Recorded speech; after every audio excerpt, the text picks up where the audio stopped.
বলো।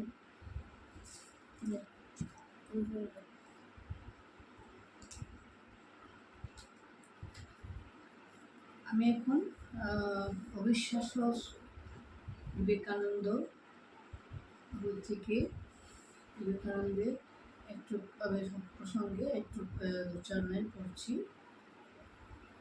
বিলম্বিত বিবেকানন্দ। মহামানবের আবির্ভাব সময়ে সুরলোক থেকে জয়শঙ্খ বেজে উঠে এমন কথা কবি শাস্ত্রকাররা সেই সবে কবে থেকে আমাদেরকে জানিয়ে যাচ্ছেন। কিন্তু স্বামী বিবেকানন্দের ৩৯ বছরের সীমিত জীবনকালে যে বিরামহীন বিড়ম্বতার স্রোত লক্ষ্য করা যায়, তাতে মনে হয় আমাদের এই হতভাগ্য দেশে মানুষের পরম পূজ্যগণ প্রায় সর্বক্ষেত্রেই দুঃখের অবতার। দেহাবসানের পরে আমরা বিবেকানন্দকে প্রজ্বলিত সূর্যের সঙ্গে তুলনা করি। নগরে নগরে সুসজ্জিত সভাগারে তার কীর্তিকাহিনী ঘোষণা হয়। কিন্তু জীবৎকালে সমকালের মানুষের কাছে তিনি কি পেয়েছেন, তার পূর্ণ বৃত্তান্ত একত্রিত করলে লজ্জায় অববোধন হতে হয়। মহাজীবনের স্মৃতি প্রসঙ্গে মহাকাল কোনো অজ্ঞাত কারণে অনেক কিছু ভুলিয়ে দেওয়ার আপ্রাণ চেষ্টা করে। সাধারণ মানুষের মধ্যে ধারণা হয়ে যায়, ঈশ্বরের আশীর্বাদ ধন্য হয়ে যারা মূর্তে আগমন করেন তারা বুঝি দুদুম্বি বাজিয়ে নেমে আসেন, তারা দেখেন এবং জয় করেন এবং সারা বিশ্ব নতমস্তকে তাদের বর্ণনা করতে ধন্য হতে চায়। স্বামী বিবেকানন্দের ৩৯ বছরের জীবন বড়ই যন্ত্রণাদায়ক। প্রজ্বলিত অঙ্গারের মতন তিনি তিলে তিলে দগ্ধ হয়ে কেমন করে সময়ের শাসন পেরিয়ে পরবর্তীকালে ভক্তজনের হৃদয়ে প্রজ্বলিত সূর্যের রূপ গ্রহণ করলেন, তার পূর্ণ ইতিহাস একদিন নিশ্চয় লিখিত হবে। কিন্তু অস্বীকার করে লাভ নেই, সে বৃত্তান্ত আজও বিবদ্ধ হবার অপেক্ষায় রয়েছে।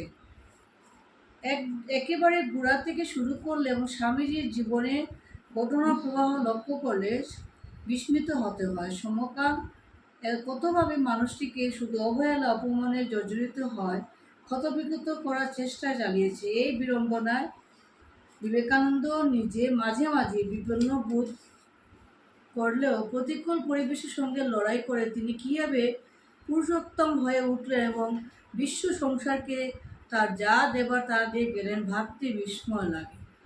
অবহেলা, অবজ্ঞা, অপমান ছাড়াও তার জীবনে রয়েছে কত রকম কুৎসা, কত চরিত্রহরণের ষড়যন্ত্র, কত আঘাত, কত সুপরিকল্পিত আঘাতে একজন সংবেদনশীল মানুষের তীর্থযাত্রা স্থিরস্তব্ধ হয়ে যাওয়াটা মোটেই অস্বাভাবিক হতো না। দুর্গম পথের যাত্রী বিবেকানন্দ বিড়ম্বিত হয়েও কেন পরাজিত বিবেকানন্দ হতে রাজি হলেন না? কোনো মহাশক্তি বলে উন্নতশীল বিবেকানন্দ রূপে তার মর্ত্যজীবন সাঙ্গ করতে সক্ষম হলেন। তার অনুসন্ধান এত একাল ও অনাগত কালে মানুষের কাছে বিশেষ প্রয়োজনীয়। বিড়ম্বিত বিবেকানন্দের অনুসন্ধান শুরু করার আগে একটি প্রশ্নের উত্তর খুঁজেছিলাম, এমন ভাবপ্রবণ মানুষ সারা জীবন ধরে কেমন করে এত অপবাদে আঘাত সহ্য করতে সমর্থ হলেন? সেই সহ্য শক্তি তিনি কোথা থেকে আরোহণ করলেন? একমাত্র সন্ন্যাসের অধ্যাত্ম শক্তি তাকে দুর্গম পথে অটল রাখতে পেরেছে বলাটা বোধহয় সমীচীন হবে না, কারণ অধ্যাত্ম পথে যাত্রী হবার অনেক আগে থেকে তার কপালে জুটতে আরম্ভ করে নানাবিধ আঘাত এবং অপমান। বাল্য বয়সে নরেন্দ্রনাথ একবার তার বাবার কাছে জানতে চেয়েছিলেন সংসার কীভাবে চলা উচিত। পিতৃদেব বিশ্বনাথ দত্ত যে উত্তরটি দিয়েছিলেন তার পুত্র সে সারা জীবন মনে রেখেছিলেন, তার অনেক প্রমাণ ঘরে বাইরে এবং দেশ বিদেশে ছড়িয়ে রয়েছে।